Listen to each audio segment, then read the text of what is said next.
Hey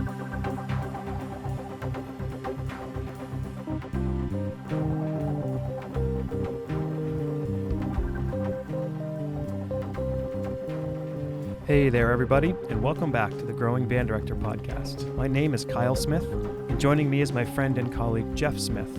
Our mission is to share practical advice and explore topics that will help every band director, no matter your experience level, as well as music education students who are working to join us in the coming years. Together, we will discuss many aspects of a well-rounded band program, but most importantly, we will discuss concepts that help us all improve our own programs each and every day. Always remember the famous quote by Ray Kroc, "When you're green, you're growing, and when you're right, you rot." Let's get started.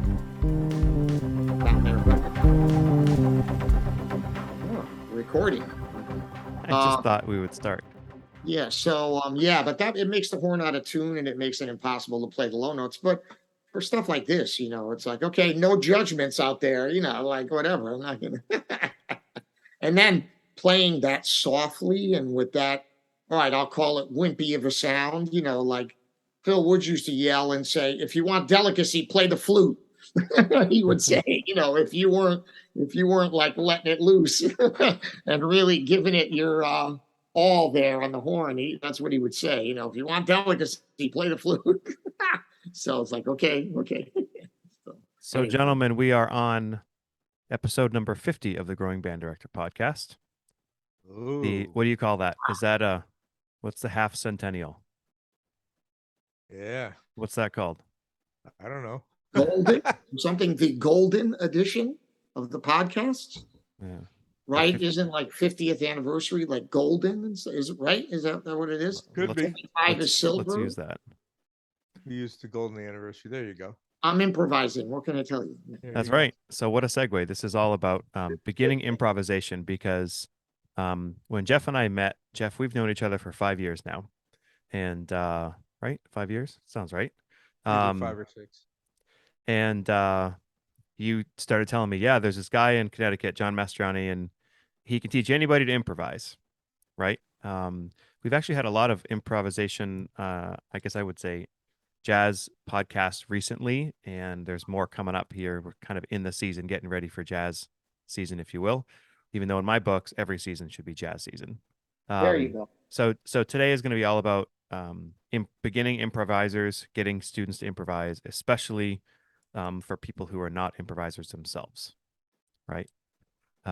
So John, welcome back. If people have not seen you from a couple, 6 weeks ago or so when we were together, tell us a little bit about yourself.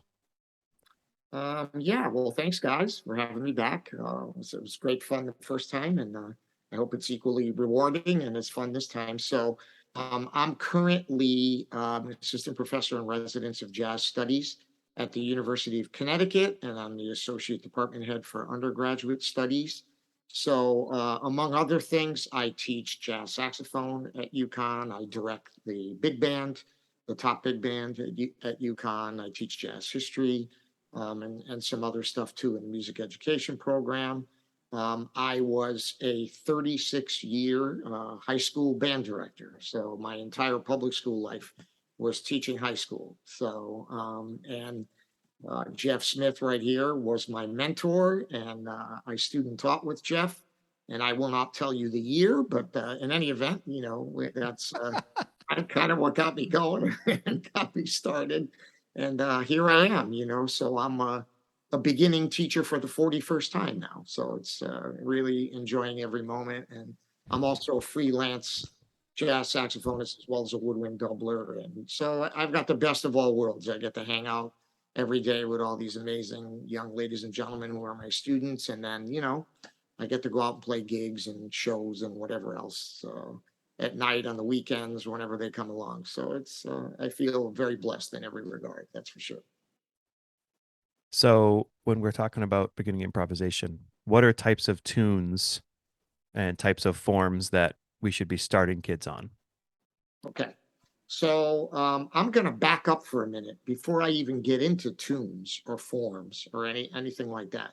And certainly, the blues will come to mind, and these kind of things they'll pop up as we continue conversing this evening. But I think with beginning improvisation, first of all, I'm a great believer that, remember, so many of the great improvisers and this music was passed down by an oral tradition. Music, people learned how to play by ear.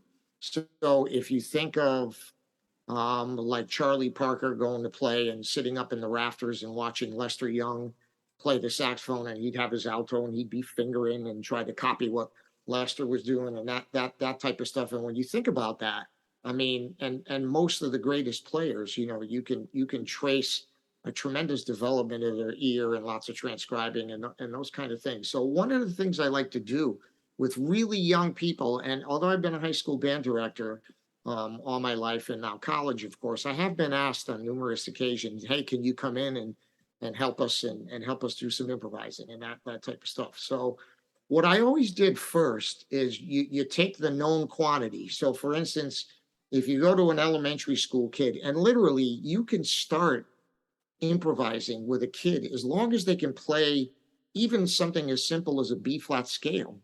You can do it. You can start to get into play. So what I like to do to break the ice, if you will. Can you get them to improvise if they can play a 5-note scale? Sure, absolutely. Yep. So they don't need to know the whole scale.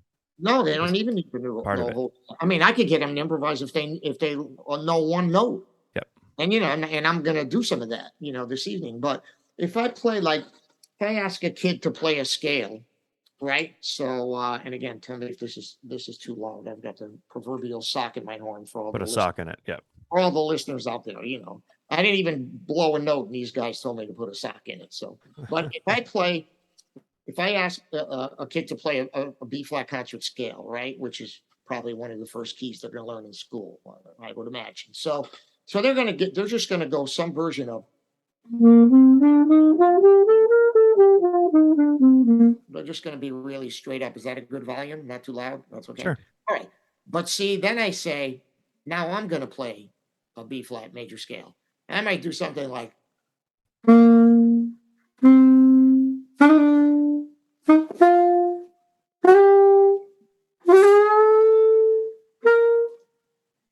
So then, of course, I'll ask them, well, what's the difference between my scale and your scale? Well, in the general sense, I think we'd all agree, mine was a little more creative. I mean, I did a whole mess of stuff. I played some long notes. I moved from note to note a little quickly in some occasions. When I got to the leading tone, I scooped it.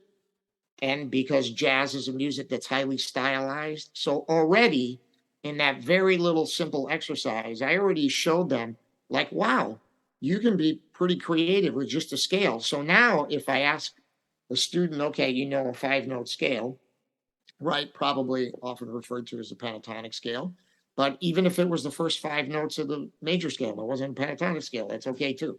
So now when they play it, they'll get more creative back when they'll start to spit some ideas back, and it won't be simply playing up the scale up and down. If I do it to a high school kid, they'll go,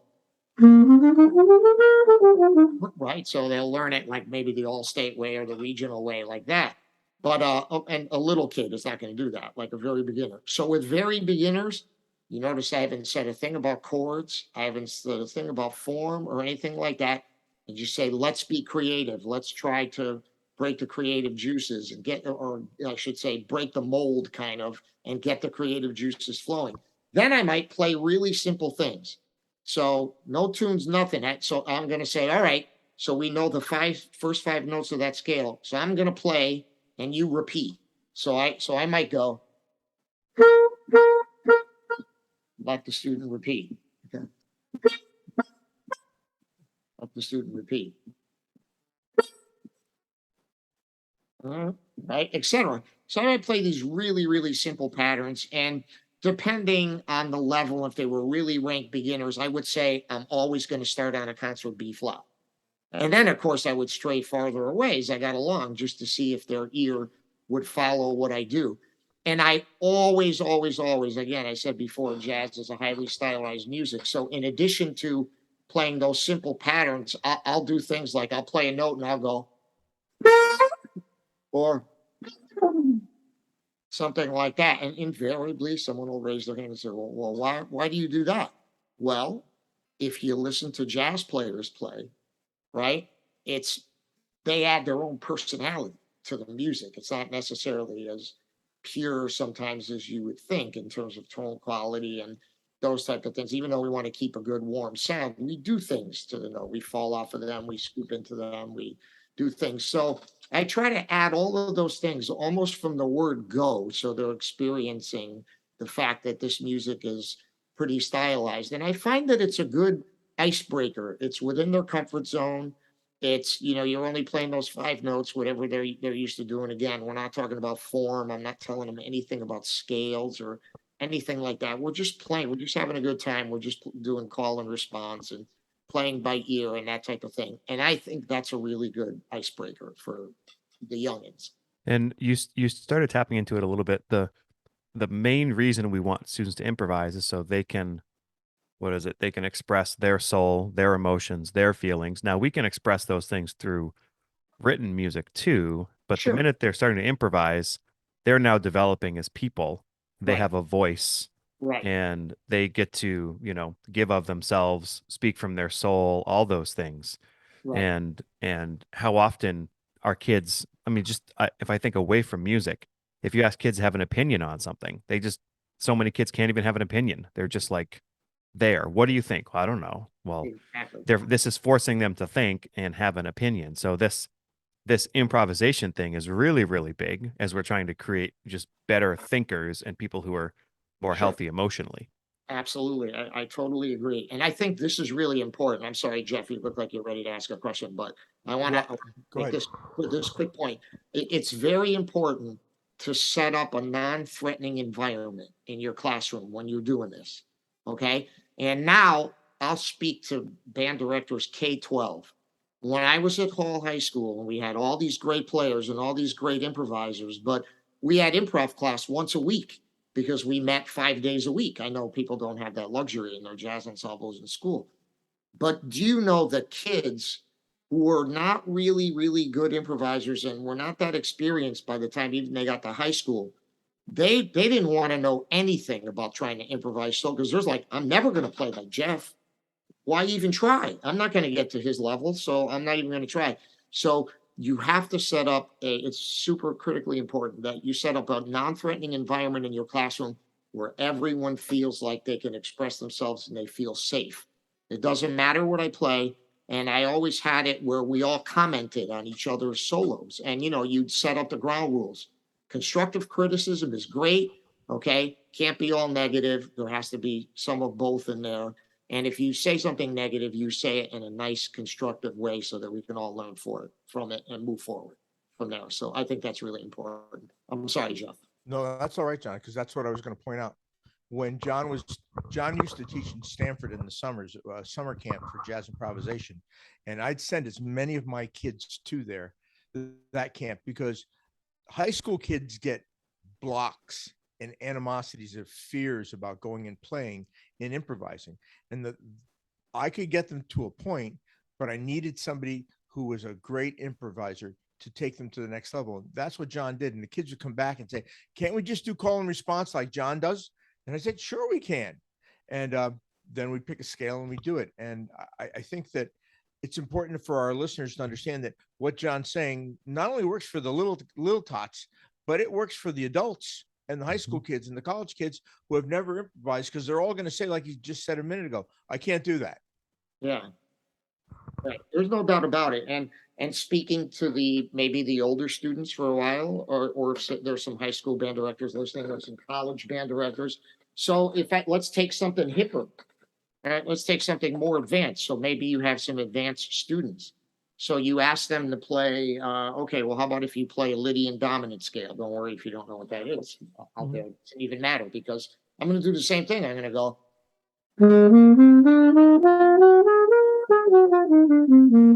Okay, so I'm going to play that scale, but that's kind of boring. Now, what am I going to do with it?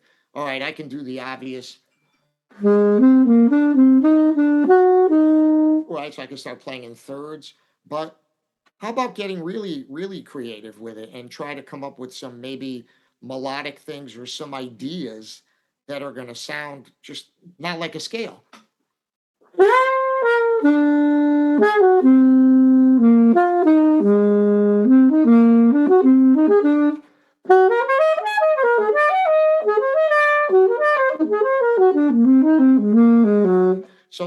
I'm just jumping up and down the horn, but I'm not playing like notes in succession, or I'm trying to find sounds. Some things that are Do you call sound. that? I mean, that's not. Well, I wouldn't call that free improvisation because you're thinking about certain things, but you're not thinking about time really. You're just Right? No, I'm coming not. up with ideas. Yeah, I'm just, yeah. So I'm just playing whatever comes to mind. I don't want to be restricted.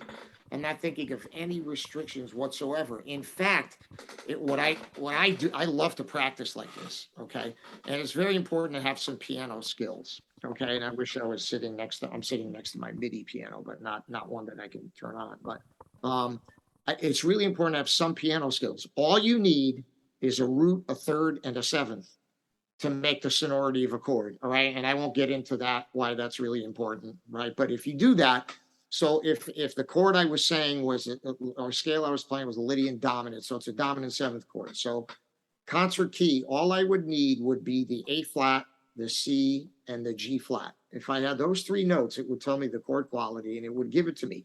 So I hit those three notes and I hold the pedal down on the piano. And then I sit with my horn and I just go,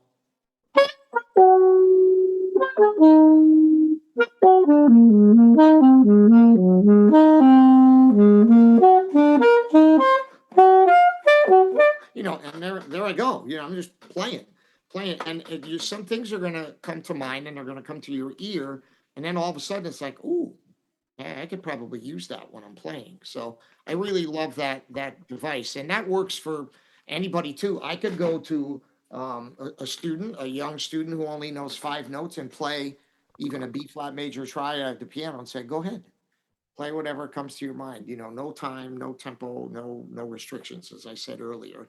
And I think again, you're breaking the ice now. You're not finding them, putting them into a box and making them do something.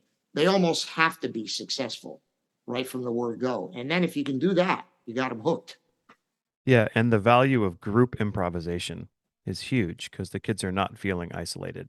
Right, exactly. They all know that everyone's going to play. And they all know that they're going to get to talk about everyone else. That's just the environment that you set up in your classroom, And remember, when students take charge of their own learning, it's always a beautiful thing. And you know what? You'll find that you hardly have to say anything because they're going to make all the good points themselves. It's amazing. Now you're also teaching them to be good listeners. They're going to say, well, John played too many notes. Wow, Kyle, he played some really cool rhythms in his solo. All right, Jeff, he did. They're going to come out with all of this stuff. It's amazing how astute they are at listening. I'm always amazed. And even at the real young age, at like 4th grade, 5th grade, that's the time to get them. And we all know what happens in middle school. Then they get really self-conscious about everything, right? Their appearance, like the whole 9 yards. Those are the really dangerous years. So if you can get them going before that time and they've already started to play, you can really develop some wonderful players. So it's really crucial that it happens, I think, at that young age, if you can. Hey, so what's next? What's the next step? So for teachers, I just want to throw one out there for teachers. A lot of teachers will raise their hand and say, oh, I'm not comfortable. I can't improvise. So how can I teach a kid to improvise? Well, yes, you can. You can teach a kid to improvise because if you can play some of those very simple patterns. And Kyle, may I put something up on the screen? Would that be okay if you give me shared, screen sharing privileges and I put something on the screen? Yeah, I didn't plan for that. Sorry. Is it the document you sent me? Yeah, it's the document. Yeah, you could even put it up if I can share or if you can't, it's no big deal. I can share it. Here you go. Oh yeah, perfect. Okay. How's that? Yeah, that's perfect. Excellent. Thank you so much. So there's a little simple thing. And if you can't see this, you got to check it out on YouTube. That's where you can see it. Okay. That's fine too. Yeah, thank you. I'm sorry to pull a fast one on you, but that's all good.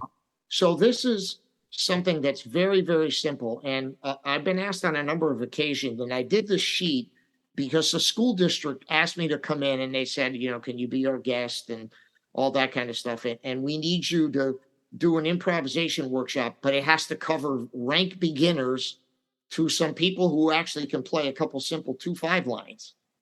So immediately I was like, whoa, well, that's a tall order. So, okay. So I was trying to make it interesting for everybody all at once and not lose the older kids or not lose the younger ones. So I developed this little thing, and there were some teachers there that really were not, and they were novices in improvisation and they really didn't have experience teaching it. So I took a blues progression. So I guess, Kyle, this maybe now gravitates toward your initial question. What form do Yeah. we start? So blues obviously is one of the most basic and earliest forms of jazz. So it's a great place to start. And if you scroll farther down the sheet, you don't have to do it now, but the blues progression is there on the second page. So I had everybody look at it and say, okay, let's have everyone play the roots. And for anybody who wants this document as well, if you're a Patreon member, you have access to it in the folder. Oh, great. Yeah. Okay. So if I just went through the blues, I'm just going to do this super fast. I should make up a rhythm and go, etc. Now I'm going to go through all of the chords, and I'm going to play just the roots. And then you can see it kind of develops as it goes from there. Then I take the first three notes, etc. Then you go to the four chord and etc. Now the next one, the one labeled C, I really like, because jazz is a music that's always moving forward. When you hear people counting off jazz ensembles, I hope you don't hear 1, 2, 1, 2, 3, 4. Oh boy. Already that's not going to swing, right? So when you hear someone count off a jazz band, it's always 1, 2, 1, 2, 3, right? It's something like that. Oh, 1. You notice how we're always moving forward to the next beat. So what I did is I took that little 3-note pattern and I just anticipated it. So 1, 2, 1, 2, 3, 2, 3. So it's a cool little pattern, and it actually lands on the third of the chord, which is another wonderful thing. But again, and getting kids to start phrases off the beat right away. That's great. Yep. Yeah. There's an amazing piano player, Hal Galper, who's a great educator. And he does this thing. He never teaches a scale. Like if they're going to learn even a major scale, he'll go 1, 2, 3.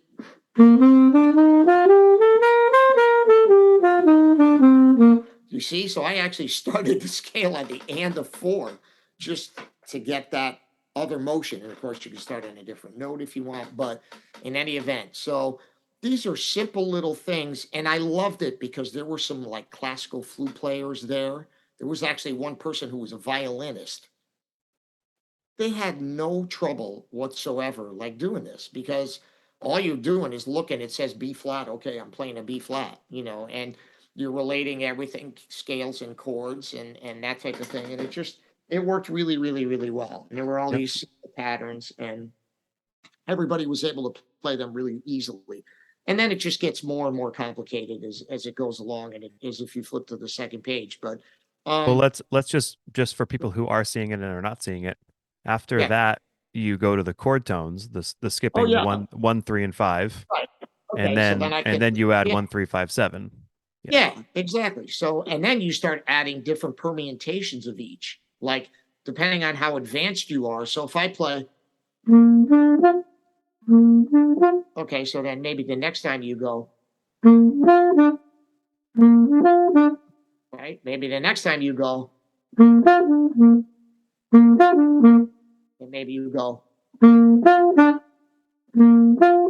Now, obviously, I could stay here all night and just keep playing like different patterns, but the more they're able to articulate and manipulate, all of a sudden, now you can say to the student, so use those patterns in your solo.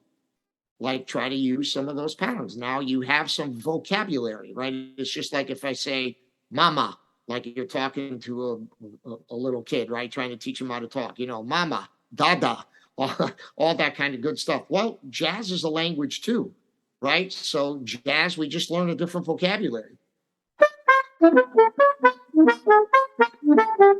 etc. Right? We learn a little thing and we take it through a bunch of different keys and etc. But that's vocabulary. That's jazz. And you hit on the importance of listening. There's a great teacher, I'm not going to say his name, who's retired now, but he's this legendary jazz teacher. And he would go to a clinic, and and he'd hear kids improvise, and he'd say, and somebody would ask him, how do I learn how to improvise? And he would say, do you listen to jazz? Well, no. Well, do that and walk away. That was Well, it. Like if you're yeah, not listening to jazz, you can't do it because you need to hear the language before you can play the language. right. There's no question about it. You know, and I always ask that question too. And I said, I'm not being facetious. How many people listen to jazz? And you'd be surprised how few hands go up. Because let's face it, it's not what 3% of the American population, buys jazz music or listens to jazz music. So, you're fighting an uphill battle in that regard. But yes, they have to listen. And again, all right, we finally started maybe looking at some music right now, but I do want to make the point that like nothing, we're using our ear for everything at the moment, right? So if it was high school and I had a chart on C Jam blues or something like that, and that you could use even for elementary school, right? But learn the melody by ear before you do anything. You learn the melody by ear. And even for a standard that has a few more notes in it, it could be like Sunny Moon for Two, which is the same phrase over and over again. Some tunes like that, where they're kind of pretty easy for kids to pick up. There you go. So you start to have them learn it by ear, and all of a sudden they're kind of catching the basis of improvisation. And there's your blues progression right there that you just scrolled to on the top of page 2. So yeah, there it is for anybody, and everybody realizes out there are literally so many variations of the blues. It's unbelievable. So I just chose to write the 2/5 in the last 4 bars so that I could illustrate that to some more of the advanced players and all that. But for little like students in 4th grade, 5th grade, you can literally go 5-4-1 in the last couple bars, or however you want to do it. I've been doing more and more for kids who are new improvisers. I just go 5-5-1. So Yeah, you can do it's that the 1, too. the 4, and the 5, and that's Yeah, there you go. There you go. It makes it really simple. Sure. That's a great idea as well. It's whatever works for you. Ultimately, all of you out there are the experts in that your students, where they are, if they're really just beginning, if they can manipulate some of this stuff, okay. But literally, I have never experienced anyone who, at least if they can play 5 notes or a major scale, that isn't able to start improvising a little bit by this method, by just using your ear and all that. And I love to use this example. There's where my son went to elementary school. His teacher was a classical flute player, not really a jazz improviser at all. So she seeked me out. She obviously knew like I was Nick's dad and whatever, and I was a jazz player and all that kind of stuff. And she said, I really want to start a jazz band. I want to start a 4th and 5th grade jazz band. And can you help me? Can you help me with some like repertoire? Can you help me with like teaching them how to improvise and all that? So a long story short, at the concert, kids were parading up in front of the band, playing in a microphone, improvising with no music, just blowing, like either on like a pentatonic scale or like a bluesy type of thing or something like that. And she was the one who initiated it. She took, her flute and also again for obviously you teachers out there, show the kids that you're vulnerable too. Yeah. I do it all the time, even at the college level. I did it today in a lesson with the kid. I was trying to show him something with some patterns. I'm like, okay, wow, this is hard. I said, let me see if I can do this. And I played a few, and then I got tied up, and all. We're human, we're human too, and we need to practice too. So if you show them that you are taking a risk, and it's okay to take a risk because no risk, no reward, right? So if you show them that, you're going to be surprised. That's also going to create a really safe space in your classroom to do all that stuff. So I'm really a firm believer in that. And like I said, I've never seen it not happen. Sorry for the double negative, but I think you brought a really good point. And early in my career, Jeff, can you stop playing with your microphone, like rattling? Thank you. Sorry. Okay. Apologize. When we'd go to jazz festivals, we'd have the clinicians come up after we play, and they'd say, well, who's your favorite jazz artist? And when I was beginning teaching, maybe 1 or 2 kids could say who they liked. And I learned from that I needed to get them to listen. And to get them to listen, there had to be some mechanism to do it. So what I used to do is in marching band season, before school started, I'd have DVDs playing up in the front of the room. But when band season was over, then I'd start putting DVDs of different jazz artists playing up in the front of the room. Yes. Yep, that's a great idea. Yeah, it's definitely a fantastic idea. And I used to do it all the time too. And name a tune. And I said, I don't want to hear about the rapper you're listening or anything like that. I want to hear who you're listening to. Yeah. And I think we have to, as teachers, even if we don't do jazz ensemble, we need to make sure the kids do listen to jazz because of its pure nature of being American music. Sure. Right. It is our music. I had a really great friend, still my great friend, but lived in Australia. And you know, and we recorded together and all that. And he's back there now and I miss him dearly all the time. But he used to, like, people used to ask him questions. They say, what do you find is the biggest difference between jazz in Australia and jazz in America? And he said, I find it hard to believe that the country it was born in listens to it the least, because it's revered in Europe, of course, and other countries and all that. But here we are in the country that it was developed, and it seems like we appreciate it the least. But that's the old adage. Sometimes what's right in front of your face is you're not really like, oh yeah, I can hear that every day, or I can. But so it's up to guys like us to keep the flame burning. Well, there's one of my kids you taught years ago, Miles. You'll probably remember Miles from years ago. Miles is in China now. And I see Miles maybe once a year. And Miles says how people are just starving for jazz in China. Yeah. He plays every night of the week. He said different club every night, depends on who I'm playing with. He said, but recordings, all that stuff, they're starving. And sure, people here don't listen to it enough. Yeah, it's true. I was only in Europe twice to play as a jazz musician. I was in Europe twice playing, and I mean, it was like I was some big superstar or something. Like I got flocked by all these people. Oh, but who am I? I'm nobody. I'm not Joe Lovano. I'm not Joe Henderson. I'm not Roy Hargrove. But just we were an American big band over there playing and all that, and they were all over us like we were. It was just, it's unbelievable. It's a whole different thing. It's a whole different thing. So at the bottom of that handout that was on the video, you have the following are crucial steps to becoming a good jazz improviser. Number one was imitate. Find a hero on your instrument and imitate them. Copy their sound, their phrasing, their licks, etc. And then the Clark Terry quote, imitate, assimilate, and innovate. Yeah, one of my favorites. And really, this is a more advanced concept, but one of the best assignments a teacher ever gave me, this is Dick Oates, who plays lead in the Vanguard Jazz Orchestra, and is still one of my heroes, but he made me study a different saxophone player every month. So I'd go to his apartment, on the Upper West Side, and we would sit and he'd turn on a Sonny Stitt record, and then we would try to play and all that stuff. And then he'd give me a tune and he'd say, okay, now write me a solo in the style of Sonny Stitt, and then come back next week and play like Sonny Stitt. And then the next month, it might be Johnny Hodges. So, and I learned all these styles and I took them all in, and I really, so especially like, who wants to play like this these days? No one plays like this.